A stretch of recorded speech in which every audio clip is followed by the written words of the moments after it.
Assalamualaikum warahmatullahi wabarakatuh. Halo semuanya, apa kabar? Semoga selalu dalam keadaan sehat. Amin.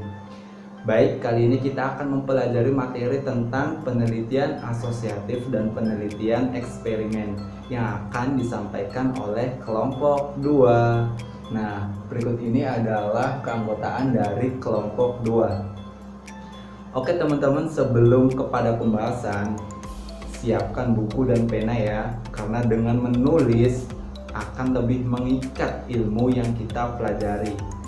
Nah, kira-kira penelitian asosiatif dan eksperimen itu seperti apa ya? Mari kita kupas satu persatu, oke? Baik, kita mulai dari penelitian asosiatif terlebih dahulu. Apa itu penelitian asosiatif? Menurut Dr. Haji Ahmad Qurtubi MA mengemukakan bahwa penelitian asosiatif didefinisikan sebagai sebuah penelitian yang memiliki tujuan untuk mengetahui hubungan antara dua variabel atau lebih. Kemudian, menurut Muhammad Fauzi, penelitian asosiatif adalah hubungan antara dua variabel yang tidak saling mengikat, akan tetapi lebih kepada bentuk kerja samanya. Nah teman-teman, jadi penelitian asosiatif ini memiliki tujuan untuk mengetahui hubungan antara dua variabel atau lebih dan tidak saling mengikat. Nah itu dia. Oke, sementara itu dalam penelitian asosiatif terdapat 3 hubungan antar variabel, yaitu yang pertama hubungan simetris, yang kedua hubungan kausal, dan yang ketiga hubungan interaktif. Yang pertama, hubungan simetris adalah hubungan antar dua variabel yang bersifat sejajar atau sama. Contohnya, hubungan datangnya kupu-kupu dengan tamu. Contoh lain, hubungan antara burung gagak dengan kematian seseorang. Ada contoh lain, contoh lagi yaitu hubungan antara pakaian mahal dengan penampilan. Nah, yang kedua, hubungan kausal adalah yang bersifat sebab akibat.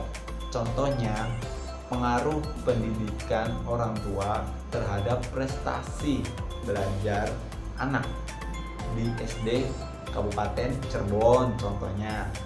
Nah, yang ketiga, hubungan interaktif adalah hubungan di mana suatu variabel dapat menjadi sebab dan juga akibat dari variabel lainnya.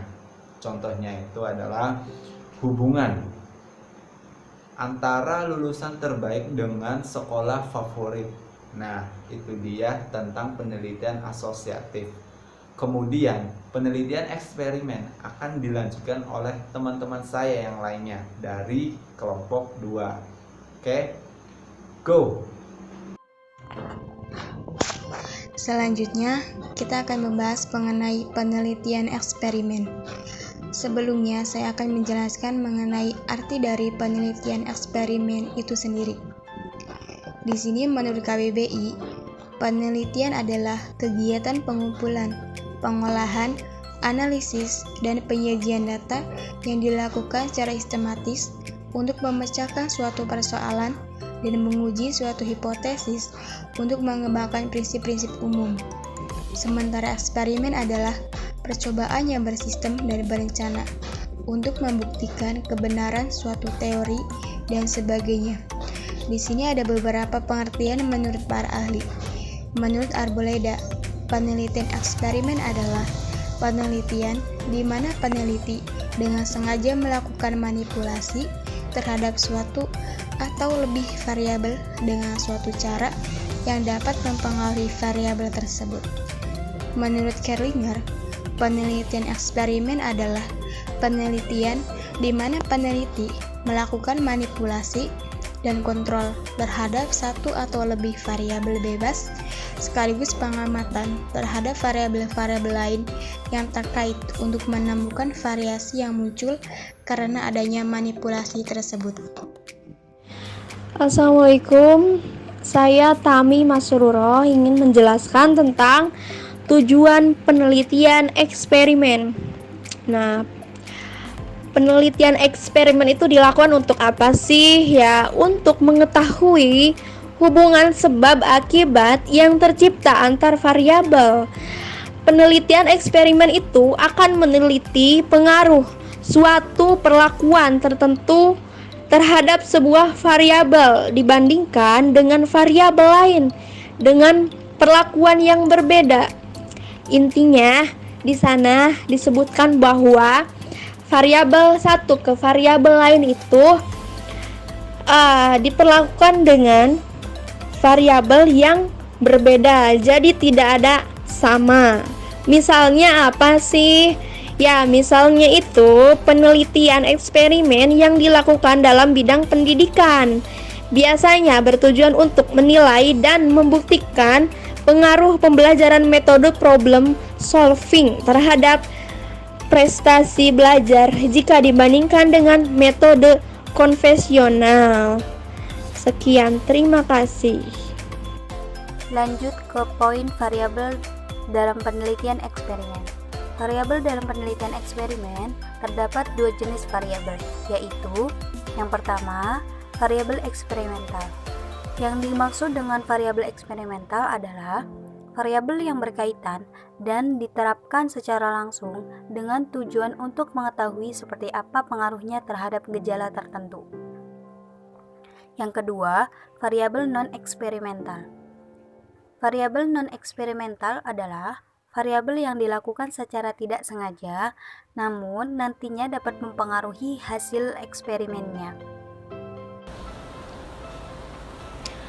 Nama saya Meludia Nulandari. Di sini saya akan menjelaskan tentang poin D, yaitu metode penelitian eksperimen. Metode penelitian eksperimen dibedakan menjadi dua jenis, yaitu yang pertama, penelitian eksperimen dengan kelompok pembanding.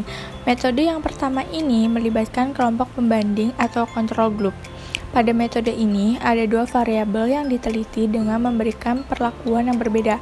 Setelah mendapatkan perlakuan yang berbeda, peneliti harus melakukan penelitian terhadap hasil dari perlakuan berbeda tersebut. Dan yang kedua, penelitian eksperimen tanpa kelompok pembanding. Sesuai namanya, metode selanjutnya tidak melibatkan kelompok pembanding, hanya ada satu variabel yang diberikan suatu perlakuan. Karena tidak ada kelompok pembanding, metode kedua ini lebih syarat akan bias. Baik, di sini saya akan melanjutkan pembahasan dari pemateri selanjutnya. Karakteristik dari penelitian eksperimen. Adapun karakteristiknya itu sendiri memiliki 3 karakteristik menurut Ari. Yang pertama yaitu variabel bebas yang dimanipulasi. Tindakan manipulasi terhadap suatu variabel dilakukan peneliti dengan berdasarkan pada pertimbangan ilmiah. Tindakan ini harus dapat dipertanggungjawabkan. Nah, yang selanjutnya yaitu variabel lain yang berpengaruh dikontrol agar konstan. Peneliti harus melakukan kontrol agar dapat memindahkan pengaruh variabel lain yang kemungkinan bisa mempengaruhi variabel terikat. Yang selanjutnya yaitu yang terakhir, observasi langsung oleh peneliti. Dengan melakukan observasi langsung, peneliti dapat melihat, mencatat hal-hal yang terjadi dan menyebabkan perbedaan antara variabel satu dengan variabel lain. Nah, semoga penjelasan dari kelompok 2 bermanfaat buat kita semua. Kurang lebihnya mohon maaf. Wassalamualaikum warahmatullahi wabarakatuh. Baik, itulah mengenai materi tentang penelitian asosiatif dan penelitian eksperimen yang telah disampaikan oleh kelompok 2. Nah, semoga bermanfaat. Kami undur diri. Mohon maaf apabila ada salah kata. Wallahul muwaffiq ila aqwamit thoriq. Wassalamualaikum warahmatullahi wabarakatuh.